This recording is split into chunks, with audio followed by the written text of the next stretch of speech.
But now that Senator Tabitha wants a continuation of this conversation and you're not stopping her, Mr. Speaker, can she tell us who these leaders are? Who these leaders are inciting people? Who are these leaders?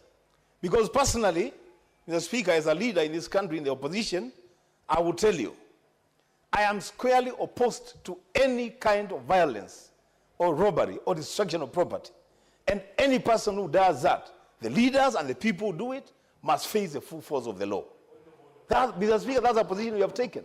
If then Senator Tabitha is so sure about the leaders who are inciting people, why are those leaders not arrested?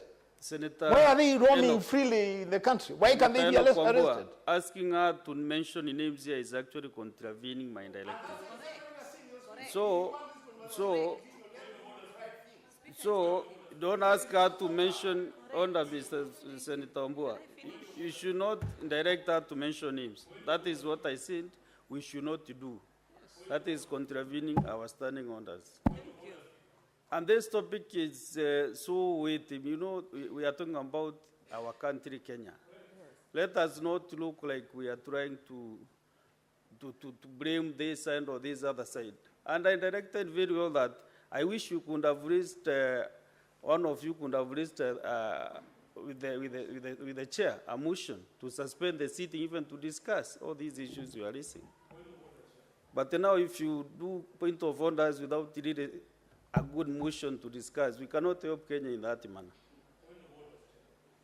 What is your point of order? Yeah, Chair, pursuant to Standing Order 101, sub-article 4, on imputation of improper motive.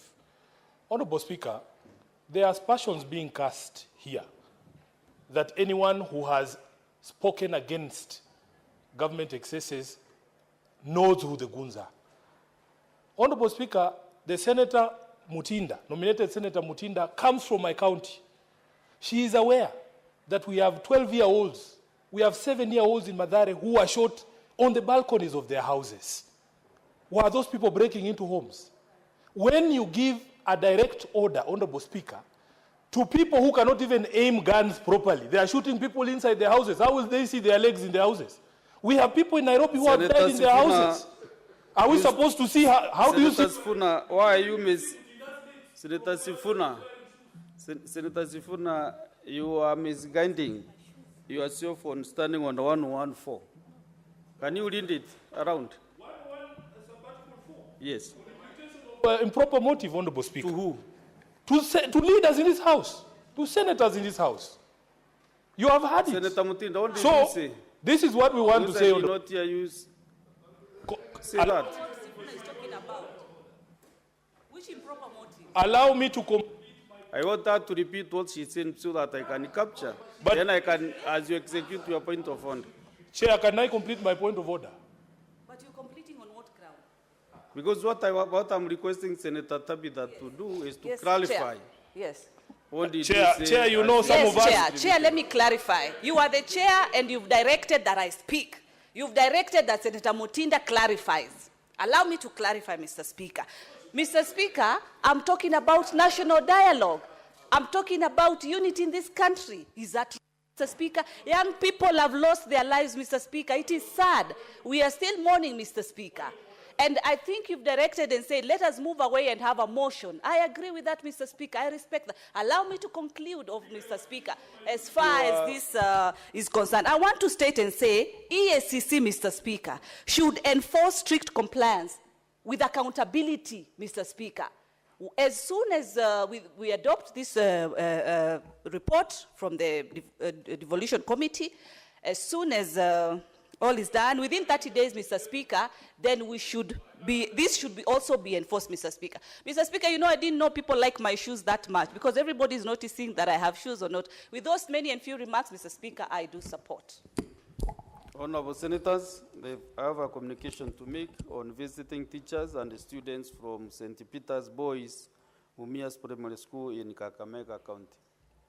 Honorable Senators, I would like to acknowledge the presence in the public gallery this afternoon of visiting teachers and students from St. Peter's Boys Primary School in Mumias Primary School in Kakamega County. The delegation comprises of 14 teachers and 334 students who are in the Senate for a one-day academic exposition. Honorable Senators, in our issue tradition of receiving and welcoming visitors to Parliament, I extend a warm welcome to them, and on behalf of the Senate and on my own behalf, wish them a fruitful visit. Thank you.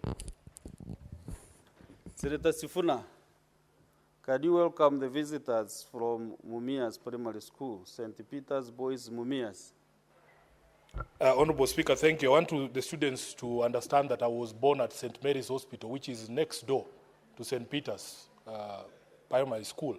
So I feel some affinity that somehow the Speaker also noticed. So thank you for giving me the opportunity to welcome the students. As they say, huwa kuna chemuka saa ingine, but you're welcome to the Senate to be able to follow debate on important national matters. We are hoping that when you grow up, some of us started from there in Mumias, and now we are here. So you will also be here. And let nobody tell you that you cannot be here or you cannot be what you want to be. Thank you so much. Next is Senator Catherine Muma. And after you finish your contribution, you approach the chair for another direction. Thank you, Honorable Speaker. And Honorable Speaker, I'm a member of the Devolution and Intergovernmental Relations Committee, and I stand to applaud Mr. Laban Omusundi for his very progressive petitions to this House and to Parliament, petitions that are actually very momentous and very relevant to the times of our country or our nation at the moment. Mr. Speaker, the issues raised by Mr. Laban Omusundi in terms of barring the use or the appending of personal images and names on public projects is an important issue that is at the core of the values and principles of the Constitution.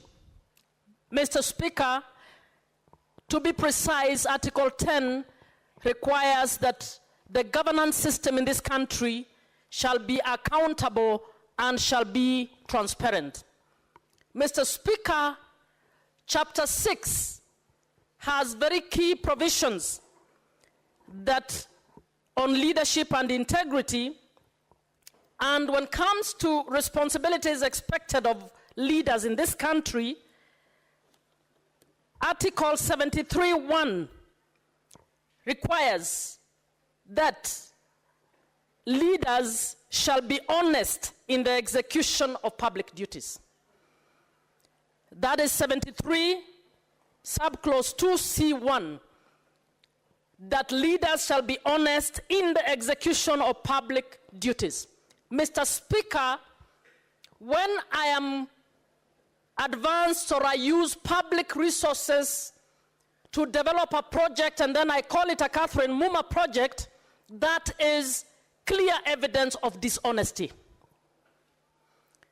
Mr. Speaker, so those who are currently appending their names on public projects are in violation of Chapter 6 of our Constitution.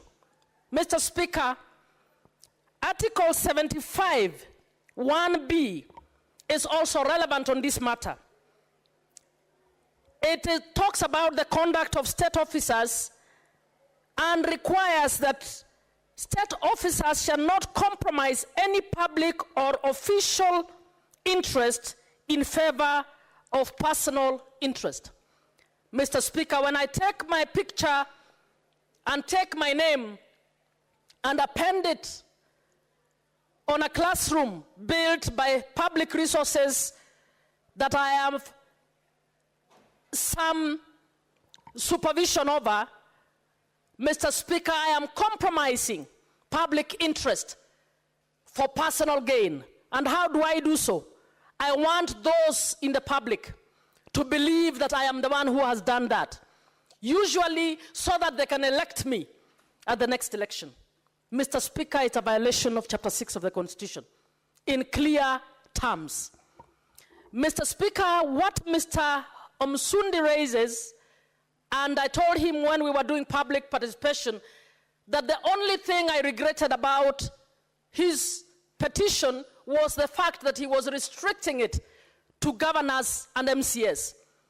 This is a petition that actually touches on all, both national and county government officials, including those of us in the parliament who, when executing projects implemented with public resources, we have fallen into the trap of appending our pictures and our names and making the public imagine that we are the ones funding those projects. Mr. Speaker, I believe beyond what we have recommended as a committee, and I would want to call Mr. Omsundi and others who would go for public interest litigation, that any public officer who actually appends their name on public projects should, on the basis of the articles that I have just read, be barred from standing for public office.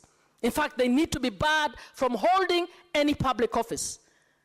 Mr. Speaker, you might be aware that in every law that we have implemented, and I was a member of the Commission for the Implementation of the Constitution, we actually made it a requirement that before anybody is appointed or elected into public office, they should be compliant with Chapter 6 of the Constitution. And I've just demonstrated how what Mr. Laban Musundi is actually talking about is a violation of Chapter 6 of our Constitution. So, Mr. Speaker, even as we ask EACC to name and shame, my view is that this should not be enough. These should be one ground against which the IEBC should bar all those officers who are seeking election from seeking election after pretending or dishonestly presenting public projects as though they are their personal projects. Mr. Speaker, this habit or this conduct is flourishing in our country because we have not, 13 years later, 15 years after the promulgation of the Constitution, Mr. Speaker, we have not legislated on civic education. We are supposed to invest as a country in civic education to be able to educate the public, the citizens, particularly the vulnerable, to understand that when public officers abuse office, misappropriate, and I'm using this word misappropriate very carefully, by suggesting that I am the one who has delivered this project when I am not the one who delivered it, Mr. Speaker, in my view, that is misappropriation. I am actually pretending, lying to the public, that by my power and by my finances, I have delivered a project when I have not. Mr. Speaker, you know the impact of these lies to our public. Many of our poor people have ended up, in fact, not having a proper choice when it comes to elections because they are misled by the fact that this electoral officer shared a check of 2,000 shillings, and that check, I owe it to them to vote for them because they gave it to me. There are many people from poor families who believe the bursaries they receive of public funds are funds by the individuals who actually dish out those checks.